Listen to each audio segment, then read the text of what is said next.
So anyway, this honorable mention goes to Lynn Cooper for Classmates. I think you did a good job of just simply telling this story to us. Okay, Classmates. 11th grade English class, you copied my homework while I munched on your pumpkin seeds. Yeah. You mature, uninhibited, sexually experienced, I naive, gullible, afraid to let go.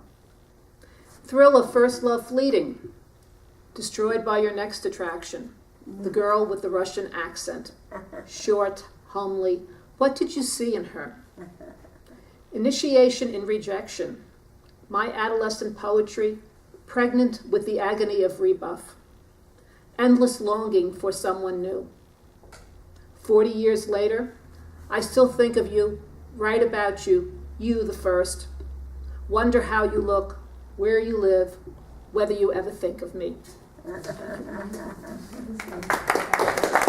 For the next honorable mention, again, another story, this time written from a very different perspective. And one of the things that poets are allowed to do is take on the persona of a different person. You don't have to write a poem that's like absolutely true and is about you. You can pretend.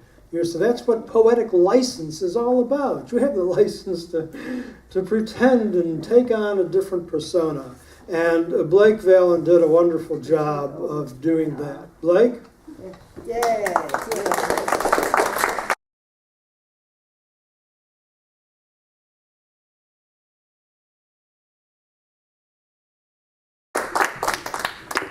Blake Valen, this is honorable mention on the streets. Done what I was taught. Don't make it right. To wheel and deal, steal and fight on the streets in the city. We brothers ain't looking for no pity. We be the bangers of the night. What I learned was to stay alive. When you kills when you arrive. And I done that when I was 10. Got my bones joined to men. Done what I got taught. Boss call her bitch, hoe, gold digger. She look up and call me nigger. Wasn't hard to pull the trigger. Her lights go out. My life got bigger. Done what I got taught. Got my tats, got my pride. Got my hog and my bitch to ride. We black, we bad, we full of fury. That go down hard with the jury. Done what I got taught. I don't eat no humble pie, no crow. I done reap what I done sow. Sitting up here on death row, 'cause I done wrong. That I know. Done what I got taught. Thank you.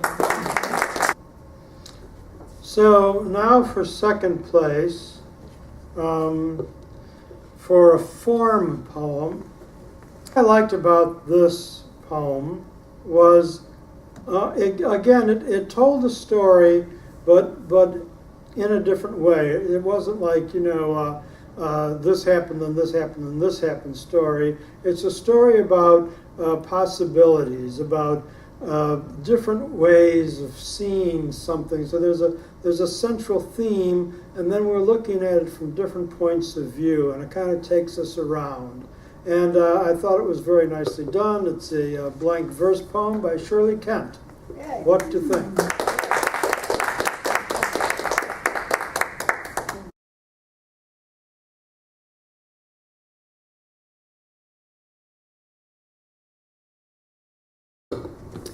Shirley Kent, blank verse.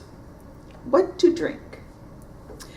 To take hot tea in fragile English cups with roses painted in such tiny blooms of pink that they are barely seen brings sweet aromas to mindful time of peace.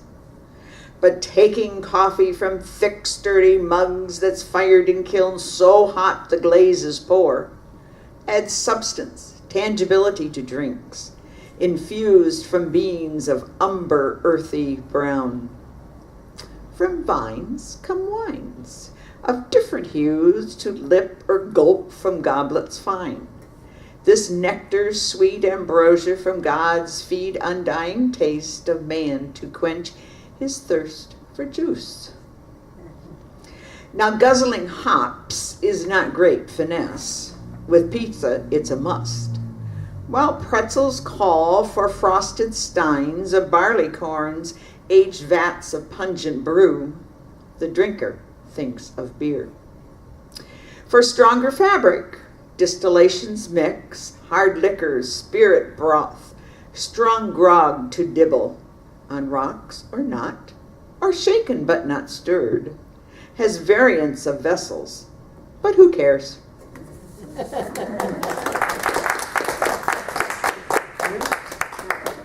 Well, going back to storytelling, and this time the story following in our previous poem, looking at the situation from different points of view, and really giving us a nice picture of what's going on and what's happening, and using some interesting poetic language to describe the situation. Jocelyn Noe at the cafe.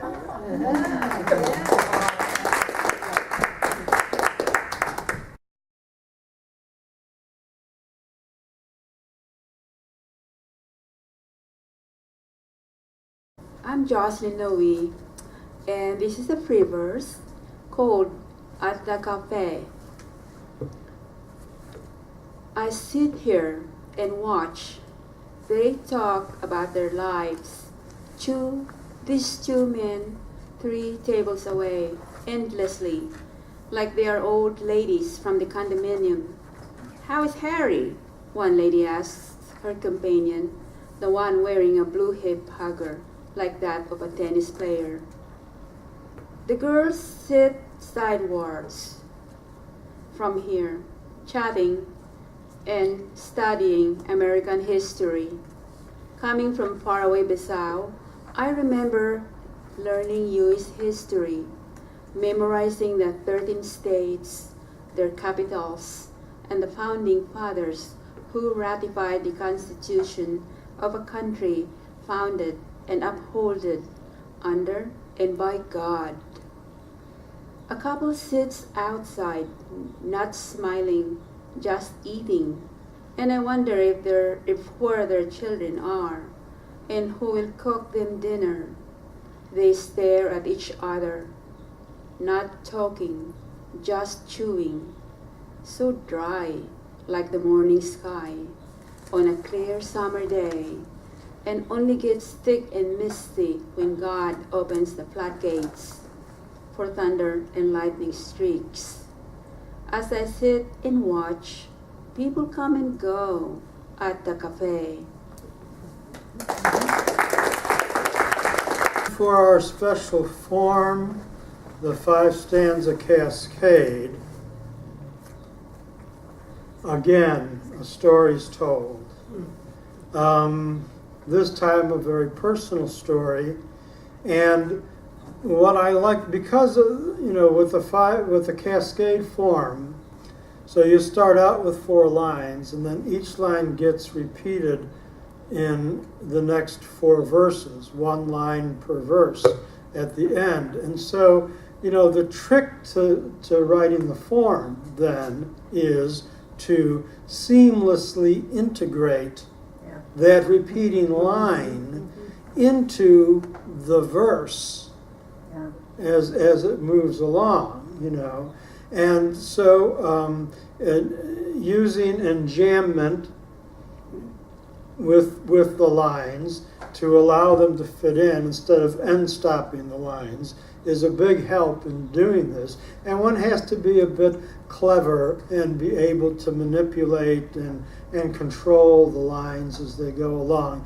And it may sound, easy, just make that the last line of each verse. Well, there's a lot more to it than that. And I thought that Riva Donaev did a very good job in not only forming the poem, but as that it is Father's Day, and her poem Father's Day wins the Cascade form. Yay!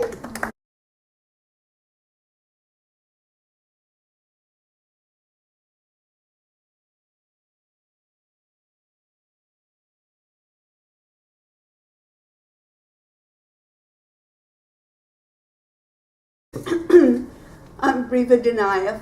The form poem is Cascade. The title is Father's Day. I was young and you read to me. One arm held the book. One arm held me warm and safe, my head against your chest. I felt the smoothness of your shirt, smelled the scent of tobacco mixed with shaving soap when I was young and you read to me.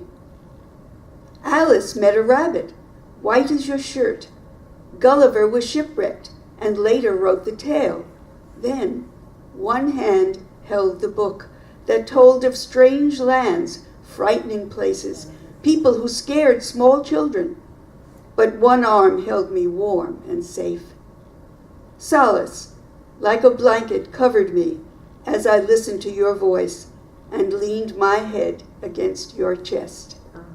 Yes.